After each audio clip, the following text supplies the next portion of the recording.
Welcome back, guys, to the Big Bang Academy YouTube channel. Today we'll be starting from the topic where we left, potential energy of a dipole in a uniform electric field. So before we start, please don't forget to like, share and subscribe the video, as it is very important to subscribe the video so that it can give me motivation to bring more and feature better videos for you in the future. Okay, so let's start. So I will be starting from potential energy. Potential energy of a dipole in uniform electric field. Okay.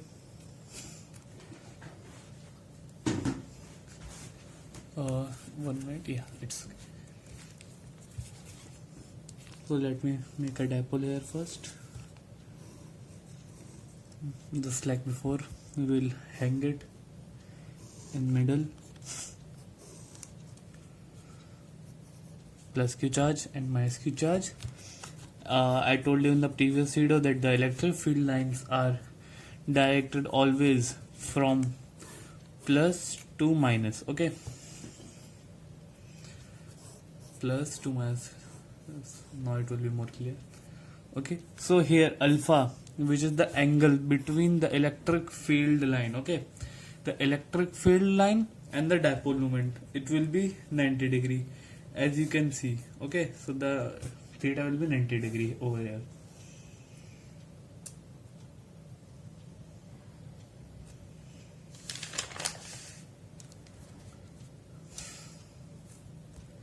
Now a little bit theory about it. If the dipole enters electric field, okay, electric field at 90 degree and settles to some new angle theta, ठीक है, then work done is called as potential energy of dipole. तो मेरे ख्याल से theory काफ़ी होगी, हम ज़्यादा थ्योरी पे ध्यान नहीं देंगे क्योंकि मैं मेन डेरिवेशन करने में सीबीएसई बोर्ड एग्जाम के लिए एकदम जम के तैयारी करनी है, एक मतलब एग्जाम फोड़ के आना है, ठीक है। तो मैं आपको दोबारा से गारंटी दे रहा हूँ कि आप मेरी वीडियो एकदम लगातार देखिए, अच्छे से देखिए, पूरी डेरिवेशन आप खुद से रिवाइज करिए मिनिमम 5 to 6 टाइम्स। तो ये मिनिमम मैक्सिमम, मतलब अगर आपको एकदम रटनी है, एकदम बोर्ड एग्जाम में जैसे क्वेश्चन आप पूरे लिख के आ जाओ पूरे 6 मार्क्स पढ़ के, तो आपको थोड़ी और प्रैक्टिस करनी पड़ेगी। मतलब कम से कम 10 बार तो आपको हर एक डेरिवेशन करनी ही चाहिए, मतलब जब तक आपके बोर्ड एग्जाम चल रहे हैं, मतलब आते हैं तब तक, ठीक है। तो हम आगे करते हैं।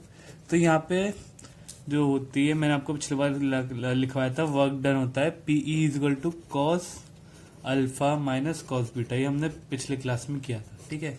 जिनने मेरी पहली वाली वीडियो नहीं देखे, प्लीज वो पहले वो वाली वीडियो देखे, इसके पहले जो मैंने पार्ट 1 डाला है, तभी उन्हें ये चीज क्लियर होगी कि ये मतलब ये हमने डिराइव कैसे किया, ये वाली चीज एक्सप्रेशन, ठीक है। अब यहाँ पे आप देखिए work done is equal to, work done और एनर्जी एक ही बात होती है, तो पीई इज इक्वल टू, यहाँ पे अल्फा मैंने आपको क्या बताया था 90 डिग्री, ठीक है। तो यहाँ पे अल्फा हम लिखेंगे 90 डिग्री, ध्यान से देखिएगा। अब यहाँ पे हम, ये कॉस थीटा हो गया,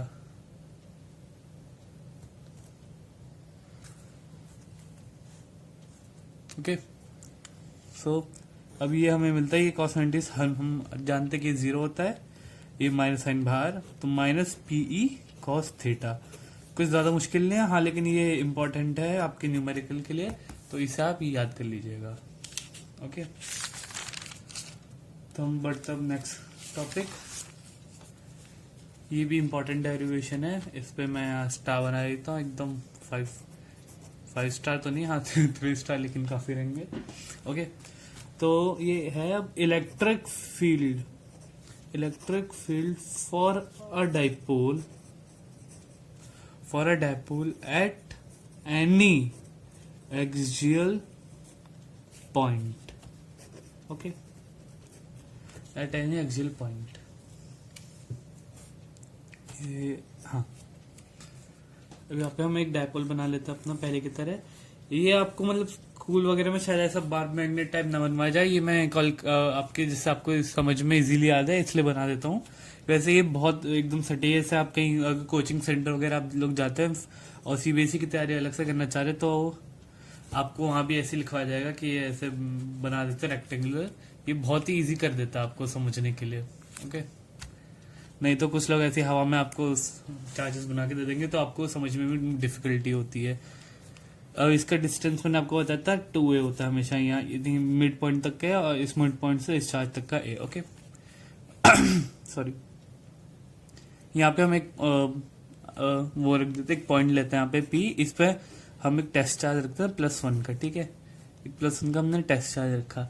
अब इस पॉइंट की मैंने आपको पिछली बार बताया था कि जो प्लस पॉजिटिव चार्ज होता है उसकी जो फील्ड होती है हमेशा आउटवर्ड्स होती है. ओके, तो ये इसकी इलेक्ट्रिक फील्ड एक इस साइड बना दी हमने, एक साइड बना दी. ठीक है, ये EA से हम लिख देते हैं और इस को EB. ओके, अब ये जो पॉइंट है ये इस पॉइंट का और इसके मिड पॉइंट डायपोल के मिड पॉइंट से और इस P पॉइंट तक का डिस्टेंस हम लेते हैं यहाँ पे R. ठीक है, ये बहुत क्रूशियल है. आप ये अच्छे से समझिएगा फिगर, तभी आप आगे की डेरिवेशन अच्छे से समझ पाएंगे. तो अब ये सॉरी हाँ, ये A, ये मिड पॉइंट O और ये B. तो अगर आप फिगर को देखें तो OP, ये वाला distance OP equal to R. ठीक है, ये मैंने अभी आपको बताया P और मिड पॉइंट का डिस्टेंस R है. OA, O से लेके A का distance small a. Okay, similarly OB equal to A. AP, यहाँ पे कैपिटल A और कैपिटल P. AP का डिस्टेंस ये हम कैसे कैलकुलेट करेंगे? ये पूरा R है और ये इतना A है, तो AP हो जाएगा मेरा R माइनस A. एक बार आप आराम देख लीजिए आराम से. ठीक है, सिमिलरली BP अब देखिए, हमें O से लेके P तक का पता है, B से लेके O, तो BP हमारा हो गया R plus A. Okay, now EA electric field की expression 1/4 pi epsilon naught. Okay, into Q upon distance का होल स्क्वायर, इनके बीच का EA, ये मैंने आपको बताया था EA R माइनस A का होल स्क्वायर. ठीक है, ये EA सॉरी ये E नहीं, ये माफ करिएगा, E से लेके इस पॉइंट से R minus whole square. AP distance actually हम ले रहे हैं यहाँ पे. Similarly EB is equal to 1/4 pi epsilon naught into Q upon R plus A का होल स्क्वायर. ठीक है, ये हमारा BP डिस्टेंस निकाला था, वो यहाँ पे हम लिख देंगे. तो यहाँ पे अब मैं आपको एक इस चीज की थ्योरी लिखवा देता हूँ जो मैंने ऊपर किया है. Let us consider a dipole. और टू द पॉइंट पढ़ेंगे, मैं आपको पहले बता देता हूँ. बाकी आप अगर किसी और की वीडियोस देखते हैं, आप अगर किसी टीचर वगैरह की, आप देखेंगे कि वो बहुत आप लोग का टाइम वेस्ट करेंगे. जब उसकी आपको बताएंगे कंडक्टर क्या होता है, इंसुलेटर क्या होता है, वायर, मतलब ये सब वेस्ट ऑफ टाइम ही है. आप अब 11th-12th में, आप 12th क्लास में आ चुके हैं, ये सब तो आपको बेसिक नॉलेज होती ही है. तो इसलिए मैं आपको सीधा टू द पॉइंट जो हमारे सिलेबस में केवल वो बताऊंगा, इधर उधर के टाइम वेस्ट नहीं करवाऊंगा. ओके, तो let us consider a dipole as shown in figure. We want to calculate electric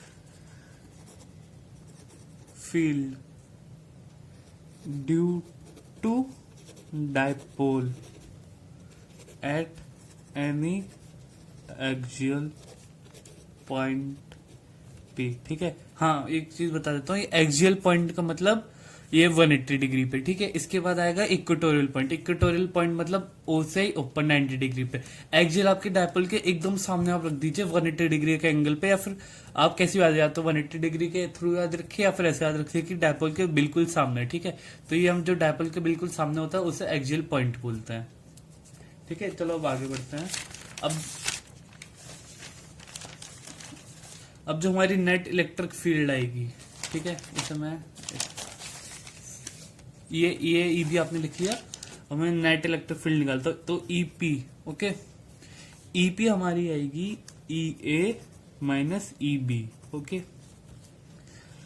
तो 1/4 pi epsilon not into Q, Q हमने कॉमन ले लिया, ये आप देखिए यहाँ पे ई ए माइनस ई बी करेंगे तो 1/4 pi epsilon not into Q, Q common आ जाएगा, और 1/r माइनस ए का whole square minus 1/r plus A का होल स्क्वायर, ये बचेगा ब्रैकेट के अंदर, ठीक है।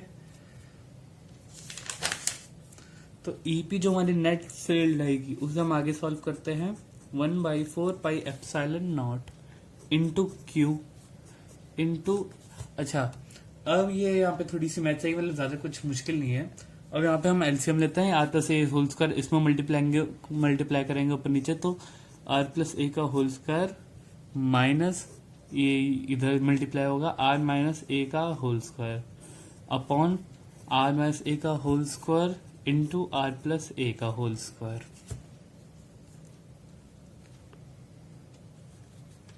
EP is equal to 1/4 pi epsilon not into Q into R square plus A square plus 2ar, R square plus A square plus 2ar minus R square plus A square minus 2ar।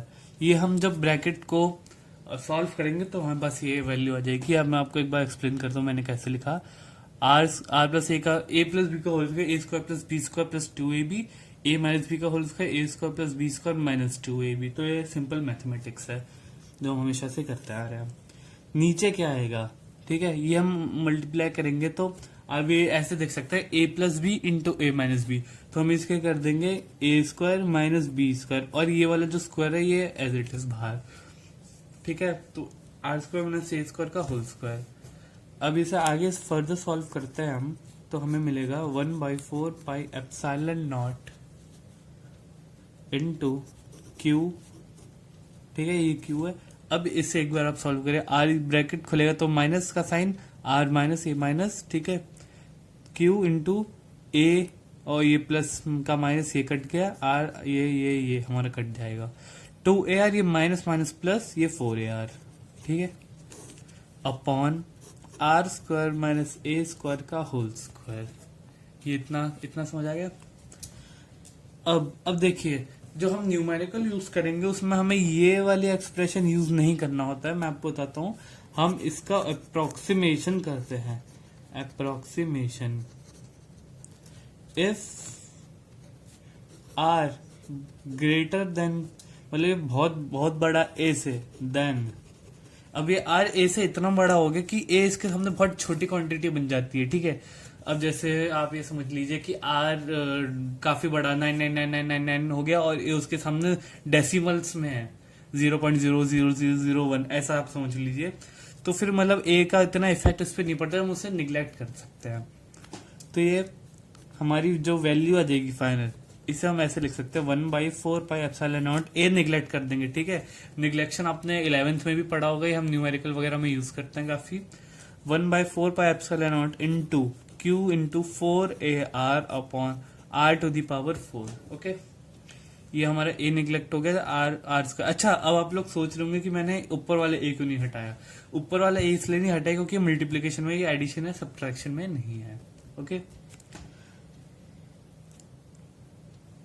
अब r cube बचा, r से r cut गया, इसे मैं next page में लिखता हूं। E P is equal to 1/4 pi epsilon not into Q into 4a, यहाँ हमारा बचा था r cube, q into 4a into r cube, okay. और जैसा कि मैंने आपको पहले बताया था, पी होता है हमारा q into two l. Two l मतलब डिस्टेंस, यहाँ पे हमने एल की जगह ए लिया तो हम यहाँ पे क्यू इंटू टू ए लिखेंगे। तो अब यहाँ पे अगर हम बोथ साइड टू मल्टीप्लाई करेंगे तो ये two P is equal to Q into four A. अब आप लोग सोच रहे होंगे ये टू क्यों नहीं किया मैंने, टू क्यू इंटू टू ए तो टू क्यू इंटू फोर ए होना चाहिए। सही है, एक्चुअली ये सब एडिशन है, सब्ट्रैक्शन है, मल्टीप्लीकेशन है। इसमें हमें एक ही क्वांटिटी में मल्टीप्लाई करते हैं तो क्यू इंटू फोर है। तो ये मतलब बहुत ही ज्यादा सिली मिस्टेक, बेवकूफी वाली चीज है जो काफी बच्चे एग्जाम के वक्त करके आ जाते हैं, ये हमें नहीं करनी है। अब यहाँ पे हमें वैल्यू सब्स्टिट्यूट करेंगे तो ई एक्सियल हम अपना देख सकते हैं, ये हमने ई एक्सियल निकाला था 1/4πε0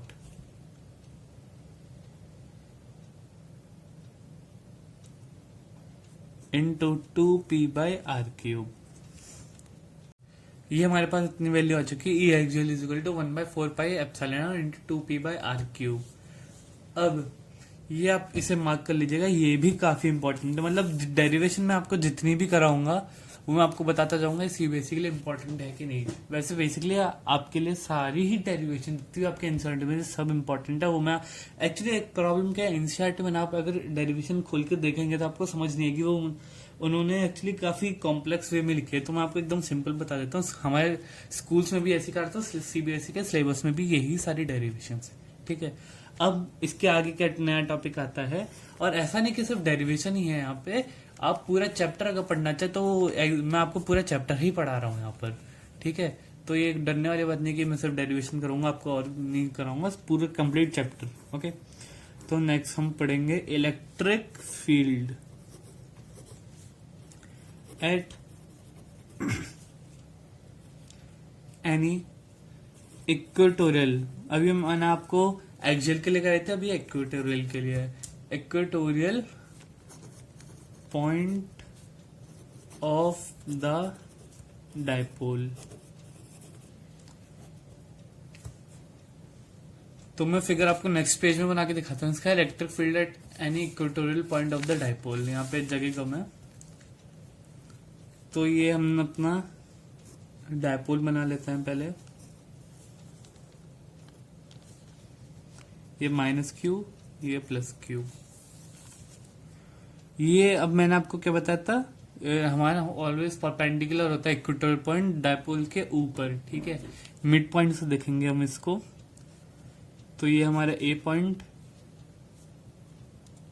ये बी पॉइंट, और ये डिस्टेंस पहले की तरह आर डिस्टेंस होगी हमारी। अब इसको यहाँ पे एक आप ऐसे पॉइंट बना लीजिए तो इजी हो थोड़ा। ये हम यहाँ पे ऐसे फिगर को कंप्लीट करते हैं। यहाँ पे आपको एक देखेंगे कि आपको एक यहाँ ट्रायंगल फॉर्म होता दिख रहा है। ये 90 डिग्री है, ये 90 डिग्री। ये एंगल हमारा क्योंकि ये दोनों साइड इक्वल है तो ये एंगल हमारा थीटा। अगर ये हमने मैथ्स में पढ़ा है पहले, if both sides are equal then angle opposite to them are also equal. तो ये दोनों एंगल हमारे थीटा इक्वल आएंगे। ये डिस्टेंस हमारा ए, ये डिस्टेंस हमारा ए, क्योंकि 2a होता है, और ये ए, ये ओ हम लिख लेते हैं इसे। अब अगर हम ये वाली ट्रायंगल की साइड निकालना चाहे तो पाइथागोरस थ्योरम के थ्रू ये साइड हमारी आएगी √r² प्लस a²। सिमिलरली ये वाली साइड भी हमारी आएगी √r² प्लस a²। ये हमने यहाँ पे लिखना भूल गया, +1 का टेस्ट चार्ज रखा है एक। अब अगर हम देखें इलेक्ट्रिक फील्ड, तो इलेक्ट्रिक फील्ड की डायरेक्शन ये -q चार्ज +q का इस तरफ खींचेगा अपनी तरफ, ये इलेक्ट्रिक फील्ड इसकी इस तरफ, +q की +q +1 को रिपेल करेगा, इसकी इलेक्ट्रिक फील्ड इस तरफ।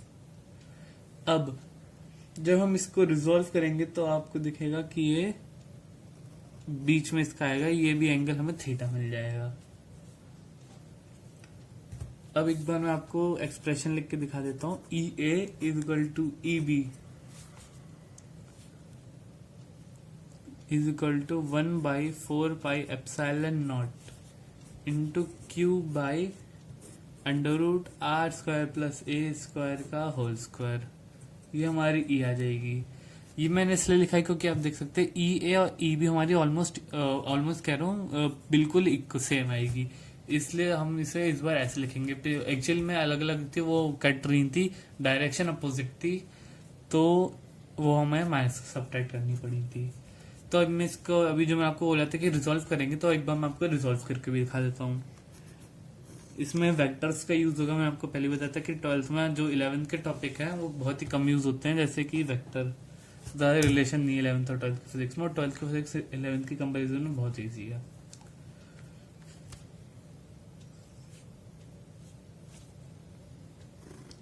कि हम ऊपर वाला डायग्राम से मैं ई बना लेता हूँ यहाँ पे, और एक यहाँ पे ये वाला ई, ठीक है। अब इसका बीच में आएगा ई, ये ई कॉस थीटा होता है। ये एंगल हमने ये वाला लिया था, ये एंगल आप देख सकते हैं थीटा है, तो एंगल के साथ वाला कॉस थीटा, एक छोड़ के जो होता है वो हमारा होता है ई साइन थीटा। सिमिलरली एंगल के साथ वाला कॉस थीटा, एक छोड़ के ये भी थीटा है, ओके, एक छोड़ के ये थीटा, एक छोड़ के ई साइन थीटा। अब आप देख सकते हैं कि ई साइन थीटा की डायरेक्शन अपोजिट है, तो ये दोनों कट जाएंगे, और ई कॉस थीटा की डायरेक्शन हमारी सेम आएंगी, तो ये ऐड हो जाएंगे। तो टोटल यहाँ पे मैं लिख देता हूँ total electric field. Total electric field क्या आई हमारी, फील्ड एट पी आई हमारी 2e cos theta, sorry 2e cos theta, okay.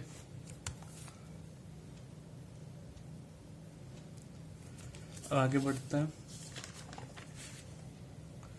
इसको जो हम यहाँ एक्सप्रेशन में यूज करेंगे तो 2 into 1/4 epsilon not into Q upon are square plus A square, या होल स्क्वायर और रूट ये कट हो जाएगा, तो are square plus A square बचेगा, into A upon under root are square plus A square.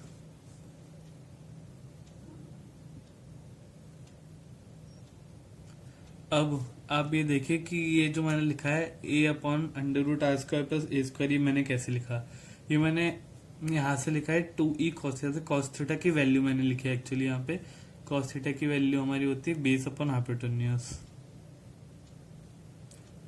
तो ये हमारा बेस है, बेस ए है, और hypotenuse under root a square plus a r, under root are square plus A square, तो 2e cos theta, ये मैंने 2e cos theta लिखा है यहाँ पे। ई हमने निकाला था यहाँ पे, ये हमारा ई है, ये आप देख सकते हैं ई निकाला था, same as it is E लिखना है, इंटू 2 करना है, 2e cos थीटा और cos थीटा की वैल्यू, ओके। अब इसे आगे सॉल्व करेंगे तो 1/4 epsilon not into Q into 2a upon under root are square plus A square की पावर 3/2।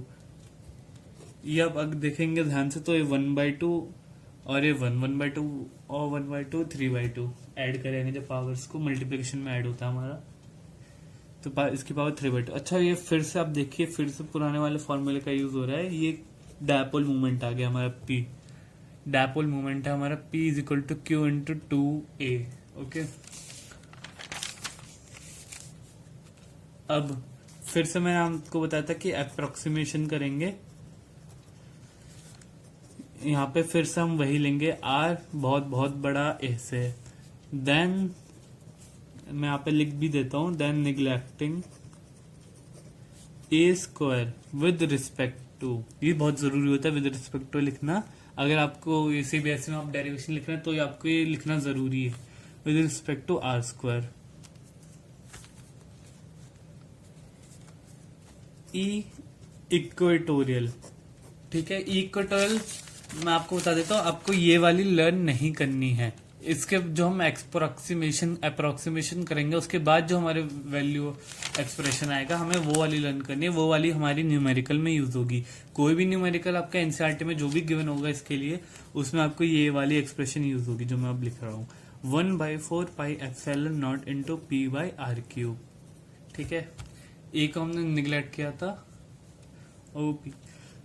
तो अब यहाँ पे ये तो हमारी इंपॉर्टेंट है, यहाँ पे हैशटैग में एक और चीज हमारी जो इम्पोर्टेंट है, जो डायरेक्ट हमारी न्यूमेरिकल में यूज हो सकती है, नहीं तो आपको पूरा सॉल्व करना पड़ेगा। अगर आप देखें तो ई एक्सियल अपॉन ई इक्वेटोरियल, ई इक्वेटोरियल, ठीक है। ये आप एक बार देखिए, ई इक्वेटोरियल हमारा 1/4 pi epsilon not into p by r, कोई आप तो आप के बोलिए या फिर 1/4 एप्सिलॉन नॉट, बात एक ही है। और ई एक्सियल था हमारा 2p, तो यहाँ पे केवल 2p 2 का फर्क है। ई एक्सियल में हमने 2 मल्टीप्लाई किया था और यहाँ पे 2 नहीं है। तो अगर आप इन दोनों का रेशियो देखेंगे तो आपको मिलेगा 2:1। और ये भी आपको, जैसे कई बार अगर ई एक्सियल गिवन है, आपको ई इक्वेटोरियल निकालना है तो आप डायरेक्ट निकाल सकते हैं इसके थ्रू। अब हम आते हैं एक और इम्पोर्टेंट टॉपिक पे। इसके बाद जो नेक्स्ट टॉपिक है हमारा वो है गॉस लॉ। ये बहुत ही जरूरी है, ये आपको डेरिवेशन आगे करने में काम आएगा। एक फिर गॉस लॉ, मतलब गॉस लॉ तो आपको बहुत ही जरूरी है। ये आपके फर्दर चैप्टर्स में भी एम्पेयर सर्किट लॉ, मतलब कनेक्टेड एम्पेयर सर्किट लॉ में बस करंट, जहाँ पे हम यहाँ पे मैग्नेटिज्म पढ़ेंगे वहां करंट आ जाता है, करंट के वो यूनिट्स वगैरह। तो यहाँ पे आपको ये सब पढ़ना बहुत ही जरूरी है, Gauss law.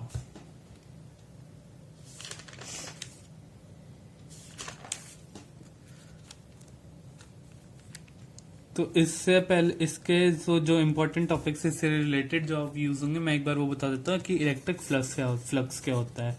Actually Gauss law हमें इलेक्ट्रिक फ्लक्स देता है, ठीक है, कैलकुलेट करने में हेल्प करता है। तो मैं पहले आपको बता देता हूँ इलेक्ट्रिक फ्लक्स क्या होता है, ठीक है, फिर हम आपको गॉस लॉ के बारे में बताऊंगा। तो सबसे पहली बात, इलेक्ट्रिक फ्लक्स हमारा जो होता है, हम यहाँ पे पहले की तरह अपना वो सिस्टम बना लेते हैं, माइनस माइनस माइनस। ये हमने एक कोई भी ऑब्जेक्ट यहाँ सर्कुलर रिंग वाला कर दिया। ये बाउंडेड एलिमेंट है, आप हमेशा लिखना। गॉस लॉ जो होता है वो एप्लीकेबल होता है only and only closed element पे। ये बहुत ही जरूरी है, मैं आपको भी लिखवा दूंगा।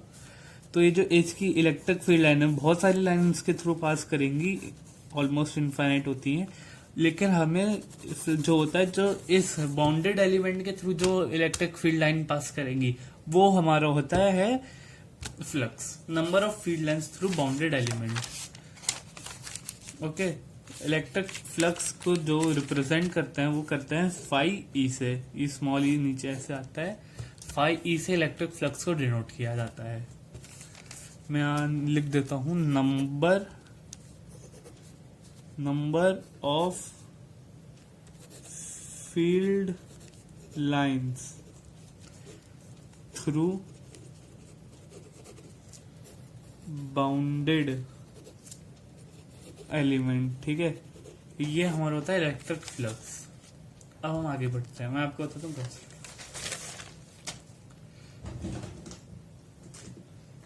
एक सेकंड वेट करिएगा।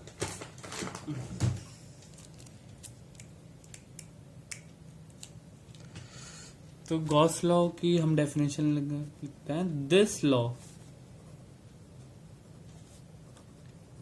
Helps to calculate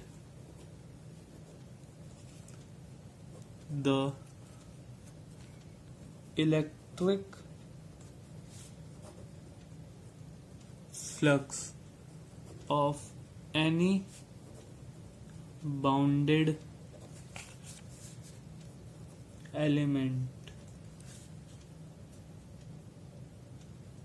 element or surface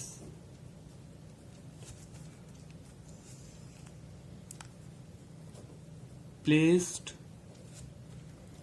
in a region of uniform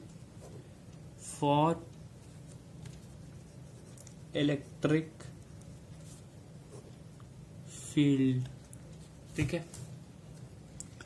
अब गॉस लॉ का जो एक्सप्रेशन होता है ये वेरी बहुत जरूरी है। ये फाई ई, ध्यान दीजिएगा, phi E is equal to close integration E, हाँ ये क्लोज इंटीग्रेशन का साइन होता है, मैं लिख दूंगा E dot d s is equal to Q by epsilon not. Phi E होता है हमारा, अभी मैंने आपको बताया था, इलेक्ट्रिक फ्लक्स। ये है हमारा क्लोज्ड इंटीग्रेशन।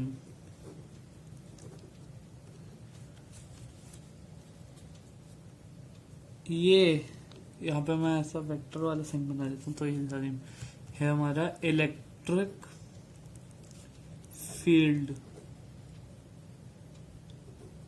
वेक्टर। ds हमारा है एरिया वेक्टर। ये हमारा हो गया चार्ज एनक्लोज्ड, ये ध्यान रखिएगा, चार्ज एनक्लोज्ड। गॉस लॉस मैं आपको फिर रिपीट कर रहा हूं, only and only closed surfaces के लिए ही एप्लीकेबल है। चार्ज एनक्लोज्ड जो हमारा होता है उसी पे हम गॉस लॉ लगा सकते हैं। एप्सिलॉन नॉट ई नॉट होता है हमारा मीडियम। ओके, अब इसके आगे हमारा आता है प्रूफ ऑफ गॉस लॉ। अब कोई बोलता भैया गॉस लॉ प्रूफ करके दिखाओ, ठीक है, तो करना पड़ेगा। सीबीएसई वाले भी बोल देते हैं कई बार गॉस लॉ का प्रूफ दिखाओ। वैसे इतना आपको पूछा नहीं जाएगा लॉन्ग आंसर में, आपको 2 मार्कर या 3 मार्कर में पूछ सकते हैं। अब इसके ज्यादा चांसेस नहीं है, बहुत इजी है, मैं आपको करवा देता हूँ। ये स्कूल के एग्जाम्स वगैरह में पूछा जाता है ज्यादातर। तो यहाँ पे हम लेंगे एग्जाम्पल शेल का, एग्जाम्पल ऑफ अ शेल लेंगे हम यहाँ पे। तो यहाँ पे स्पेस का मैं नेक्स्ट पेज में लिखवाता हूँ। तो हम यहाँ पे एक शेल बना लेते हैं। अब शेल में जो है हमने एम्प्टी शेल लिया, तो ये याद रखिएगा इसके अंदर कोई चार्जेस नहीं होते, इसके सरफेस पे चार्जेस होते हैं। तो हम यहाँ पे प्लस प्लस प्लस, इसके हमेशा आउटर मोस्ट साइड पे या सरफेस पे आप बोल सकते हैं चार्जेस होते हैं, अंदर इसके चार्जेस नहीं होंगे। ये आपको जरूरी ही याद रखना है। तो अब मैंने आपको ds लिखवाया था, एरिया वेक्टर। तो यहाँ पे हमें एक क्लोज इंटीग्रेशन, एक शॉर्ट छोटा सा एरिया मार्क लेना पड़ेगा जिसपे हम इंटीग्रेशन करेंगे, फिर इंटीग्रेट करेंगे तो वो पूरा एरिया आ जाएगा। तो हम पहले एक ds वेक्टर छोटा लेना पड़ेगा, एरिया, शॉर्ट एरिया बोल सकते हैं आप इसे, ठीक है। और जो हम थीटा लेंगे वो हम लेते हैं, ये जो हमारा होता है एरिया वेक्टर और नॉर्मल, इन दोनों के बीच का हम लेते हैं। तो ये मैं आपको लिख देता हूँ यहाँ पे, ये नॉर्मल है एरिया वेक्टर के और नॉर्मल के बीच का हम एंगल नहीं लेते, हम नॉर्मल और इलेक्ट्रिक फील्ड के बीच का एंगल लेते हैं। तो इलेक्ट्रिक फील्ड भी हमारी इस तरफ जाएगी, आप देख सकते हैं। तो इन दोनों के बीच का जो एंगल आएगा थीटा, वो आप देख सकते हैं क्लियरली कि वो 0 डिग्री है। ई वेक्टर यहाँ लिख देता हूं मैं, ई वेक्टर है। तो अब अगर देखें ध्यान से तो LHS पे मैंने लिखा था फाई नहीं है, क्लोज इंटीग्रेशन का साइन है, E.ds इज इक्वल टू, अब इसे अगर हम सॉल्व करेंगे तो ये डॉट प्रोडक्ट है, तो EDS cos थीटा, ये वेक्टर की प्रॉपर्टी होती है। cos थीटा हम यहाँ पे लगाते हैं जब इसे सॉल्व करते हैं। तो जो हमारे कांस्टेंट हैं वो इंटीग्रेट नहीं होते हैं, वो बाहर आ जाएंगे। ये आप इंटीग्रेशन में, अगर आपके स्कूल में अभी मैथ्स में वैसे बाद में कराते हैं थोड़ा, तो मैं आपको इसलिए बता दे रहा हूँ कि कांस्टेंट हमारा इंटीग्रेशन के साइन के बाहर आ जाता है। तो close integration ds is equal to E। अच्छा, अब ds यहाँ क्या है, शॉर्ट एरिया। इस पूरे का एरिया क्या होता है, इस पूरे का एरिया होता है हमारा शेल का, ये स्फेरिकल शेल है तो 4 पाई आर स्क्वायर होता है, ठीक है। तो E into 4 pi r square, इसको जब हमने इंटीग्रेट किया तब हमें 4 पाई आर स्क्वायर मिला पूरे का। ये मत समझिएगा मैंने इसका एरिया 4 पाई आर स्क्वायर, मैंने पूरे शेल का एरिया 4 पाई आर स्क्वायर लिखा है। इसे हम कैपिटल आर लिख लेते हैं, कंफ्यूजन ना बाद में आ गया आपको, इंटू 4 पाई आर स्क्वायर।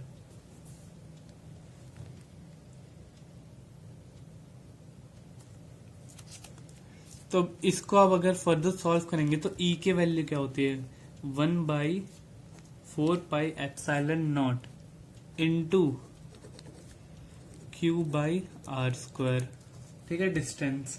ये हमारा रेडियस आर है, ये मैंने लिखा हुआ है यहाँ पे, ये आर है हमारा, ठीक है। तभी मैंने यहाँ कैपिटल किया था, यहाँ भी कैपिटल आर आएगा, ये आप ध्यान रखिएगा, स्मॉल आर नहीं कैपिटल आर लिखना है। इंटू 4πr², ठीक है, ये एज इट इज। अब इसको अगर हम सॉल्व करें तो 4 से 4, पाई से पाई कट गया, r² से r², अब क्या बचा, Q/ε0। लो हो गया सॉल्व।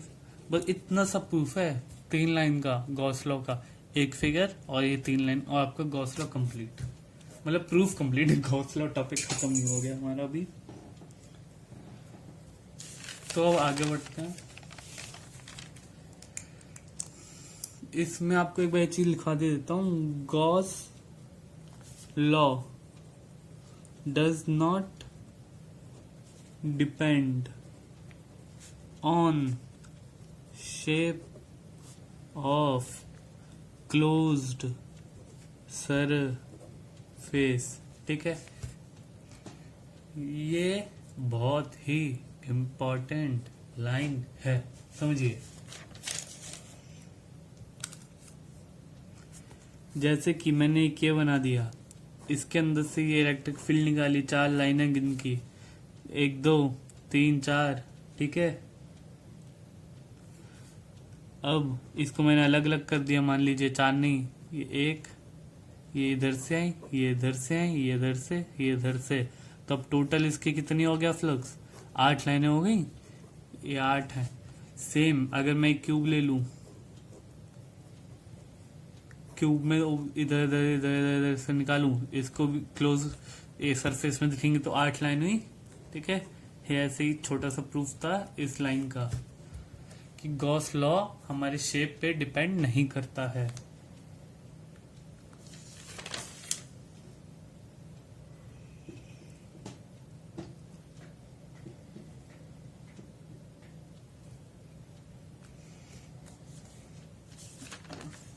अब इसके बाद जो हमारा अगला टॉपिक आता है वो होता है एप्लीकेशन ऑफ गॉस लॉ। अब आप बोलेंगे सर आपने गॉस लॉ बता दिया, ये यूज कहाँ करते हैं, क्यों पढ़े हम इसे?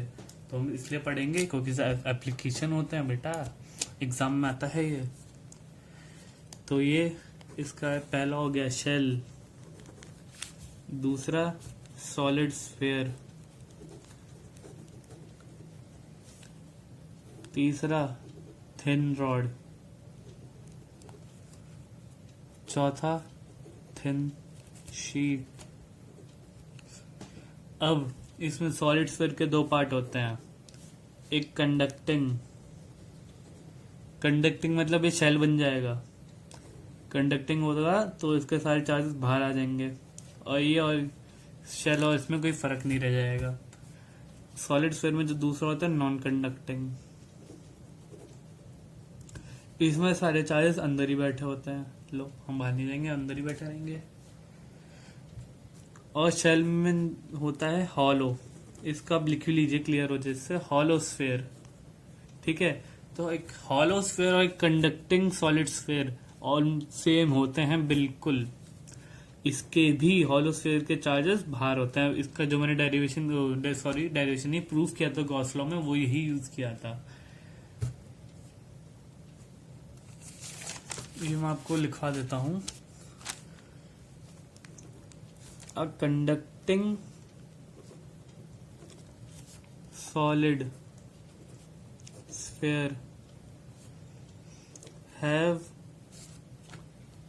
all its charges on its surface, hence it behaves like a shell only, okay।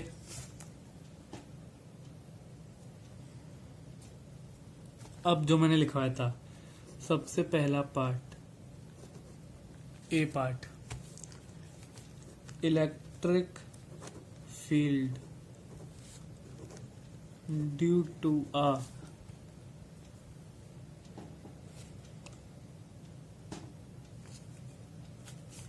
Spherical shell, ये हम इसका फिगर बना लेते हैं, सारे चार्जेस बाहर सरफेस पे। अब इसके 3 केस होते हैं, ठीक है।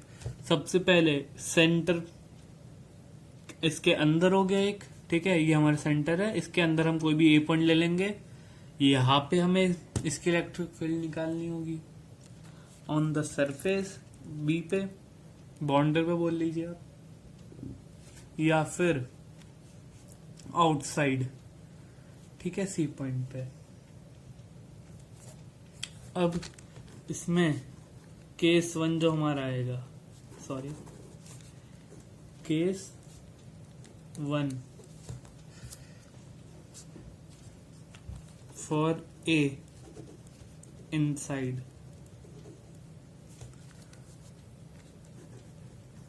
बाय गॉस लॉ लिख लेते हैं, phi E equal to close integration E d s, E dot d s, ठीक है, vector dot product q epsilon not. अब देखिए आप, ये क्या आएगा यहाँ पे 0, क्यों 0 आएगा, अंदर कोई चार्ज ही नहीं है। अच्छा, अब चार्ज नहीं है तो इलेक्ट्रिक फील्ड किस बात की, इलेक्ट्रिक फील्ड नहीं तो फ्लक्स नहीं होगा, तो सीधा ये हम लिख देंगे 0। इनसाइड में स्फेरिकल शेल में, हॉलोस्फीयर में हमेशा 0 आएगी इनसाइड। अब case 2 for be on surface लिख लीजिए, इसे आप ज्यादा क्लियर होगा। यहाँ पे हम छोटा सा एक मिनिएचर डायग्राम बना लेते हैं। ये हमारा आर डिस्टेंस, ये बी है हमारा पॉइंट। अब इसकी इलेक्ट्रिक फील्ड जहाँ पे प्लस चार्ज है और नॉर्मल, दोनों के बीच का angle,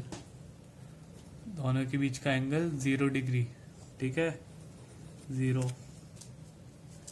phi E dot d s cos theta, यहाँ पे हम 0 डायरेक्ट लिख लेते हैं, टाइम बचेगा, क्यू बाई एप्सिलॉन नॉट, तो ई इंटू कॉन्स्टेंट बाहर क्लोज इंटीग्रेशन में, कांस्टेंट बाहर अंदर ds into Q by epsilon naught. Okay, अभी क्यू बाई एप्सिलॉन नॉट है, फिर से हम ds लिखेंगे, e इंटू ds था, क्लोज इंटीग्रेशन था, ds पूरा क्लोज इंटीग्रेशन मतलब पूरा एरिया, तो टोटल एरिया जब हम इंटीग्रेट कर देंगे छोटे से उसको, तो टोटल एरिया हम 4πr² is equal to Q by epsilon not. बस अब हमें क्या करना है, E हमें निकालना था, इसको हम इधर लेके जाएंगे, Q by epsilon not into 1/4πr²। Done.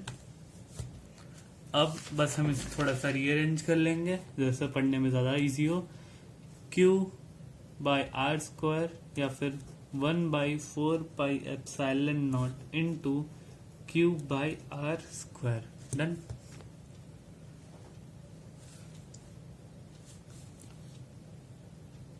अब एक यहाँ पे मैं आपको एक छोटी सी इम्पोर्टेंट चीज बता देता हूँ जो आपके आगे भी यूज होगी।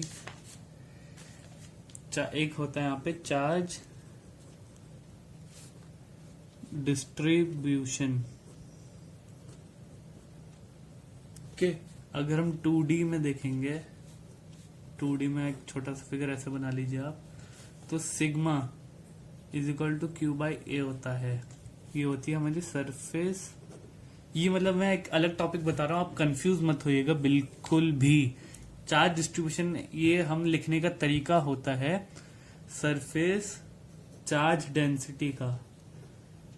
ये कई बार आपको ऐसा कॉम्पिटिटिव या फिर कोचिंग में आपको बताया जाएगा ये चीज। Sigma is equal to Q by A होता है। तो ये हमारा एरिया है, अगर आप देखें 4πr² और ये क्यू है, तो सिग्मा क्यू बाई एरिया होता है। तो हम इसे ऐसे भी लिख सकते हैं, ठीक है। वापस मैं आप यहाँ पे मैंने आपको ये चीज क्यों बताई मैं आपको बताता हूँ। इसे हम लिख सकते हैं सिग्मा अपॉन एप्सिलॉन नॉट। अगर आपको ये इजी लगे तो आप ये याद करिए, या फिर ये याद करिए, ये कोई प्रॉब्लम नहीं आपको अगर ये चीज मुश्किल लगे। वैसे बिल्कुल टफ नहीं है, आपके आगे न्यूमेरिकल डेरिवेशन वगैरह में ये चीज यूज भी होगी, इसलिए मैं आपको भी बता रहा हूँ। जैसे 2D का सिग्मा बाई क्यू एप्सिलॉन, वैसे 3D का भी होता है, 1D का भी होता है। 3D में हम क्यूब बना लेते हैं, ये हम ज्वाइन कर देते हैं, प्लस प्लस प्लस चार्जेस। आप थोड़ा अच्छा डायग्राम बनाएगा, मैं जल्दी में ऐसे करता हूँ। रो होता है, जैसे यहाँ पे हमारा सरफेस चार्ज डेंसिटी को हम सिग्मा बोलते हैं, वॉल्यूम चार्ज डेंसिटी को हम रो बोलते हैं। इसे हम लिखेंगे क्यू अपॉन वी। डेंसिटी क्या होता है? Mass upon volume. मास हमारा यहाँ पे क्या है? चार्ज। और यहाँ पे हमारे क्या आ गया? Volume we. ठीक है, ये मैंने आपको अभी एक्स्ट्रा बताया, आपके आगे काम आएगा, ये आप याद करिएगा, नोट्स में जरूर लिखिएगा। वैसे मैं 1D का भी जल्दी से बता देता हूँ। 1D का होता है हमारा, ये एक लाइन हमारी होती है, line thin rod, lambda is equal to Q by l. ठीक है, ये लीनियर चार्ज डेंसिटी, ये लीनियर चार्ज डेंसिटी। ठीक है, डेंसिटी। अब वापस हम इधर आ जाते हैं। अब हमारा बस एक केस बचा है, अभी मैंने आपको करवाया था बी के लिए। ठीक है, मैंने आपको जो है बी के लिए केस कराया था, अब हम सी केस के लिए करेंगे, आउटसाइड द स्फीयर। ठीक है, वापस हम वहां पे आ जाते हैं।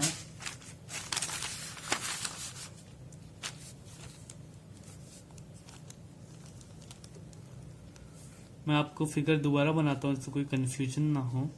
Plus plus plus plus plus, ये हमारा आर डिस्टेंस था बड़ा। अब हम, ये मैंने आपको, अगर आपको याद है तो, रेडियस का कैपिटल आर लिखवाया था। अब हम यहाँ पे स्मॉल आर लेंगे, ये हमारा सी पॉइंट है। ठीक है, ये हमारा स्मॉल आर हो गया, डिस्टेंस मिड पॉइंट से, ओ से आप लिख लीजिए चाहे तो। और इस बार इलेक्ट्रिक फील्ड आप फिर से देखिए, प्लस प्लस जो है इलेक्ट्रिक फील्ड, और नॉर्मल जो आएगी हमारी, ठीक है, ds। यहाँ पे हम छोटा सा इंटीग्रेशन अगर करना चाहें तो ये इसके बीच का एंगल 0 डिग्री। ठीक है, और ये जो मैंने बनाया है ये क्या है? ये गॉसियन सरफेस है। ठीक है, तो गॉसियन सरफेस अभी बनाया नहीं है, अब हम गॉसियन सरफेस बनाएंगे। पहले तो हमारा अंदर था, लेकिन अब ये बाहर है सी पॉइंट, ये एनक्लोज नहीं है। अब एनक्लोज, सर आपने तो कहा था कि हम केवल एनक्लोज पे गॉस लॉ लगा सकते हैं, तो इसे एनक्लोज करना पड़ेगा। तो हम एक इमेजिनेटिव यहाँ पे गॉसियन सरफेस बनाते हैं, स्फेरिकल ही बनाएंगे, कैलकुलेशन भी इजी होगी। तो ये हमने गॉसियन सरफेस बनाया है, इसका हम ds वेक्टर लेंगे यहाँ पे। डन, इसे मैं लिख देता हूँ, ये आपके लिए नया है, लेकिन बाद में आता आता अभी आपको लगेगा कि ये क्या है गॉसियन सरफेस, हमें तो समझ नहीं आया। तो आप चिंता मत करिए, आपके आगे समझ आ जाएगा हम जैसे जैसे आगे बढ़ेंगे। ये गॉसियन सरफेस है, ये बाय गॉस लॉ, हम यहाँ गॉस लॉ यूज करेंगे, by Gauss law, close integration E ds is cos theta is 0 degree, cube epsilon not cos 01, E बाहर आ गया, ds का ये होल इंटीग्रेशन किया, यहाँ पे हमने स्मॉल आर लिया था रेडियस इस वाले सरफेस का, 4/r² is equal to Q by epsilon not.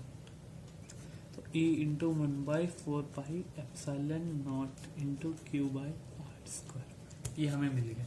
Then तो आज के लिए हम इतना करेंगे, बाकी मैं आपको नेक्स्ट वीडियो में बताऊंगा इसके जो फर्दर पार्ट है, थिन रॉड और शेल, और जो मैं आपको बताया था थिन रॉड और थिन शीट और सॉलिड स्फीयर, ये हमारे 3 पार्ट रह गए हैं। मैं आपको अगले वीडियो में अपलोड कर दूंगा। ओके, अभी के लिए इतना ही। थैंक यू वेरी मच, और प्लीज आप मेरी वीडियो को लाइक शेयर एंड सब्सक्राइब जरूर करिए।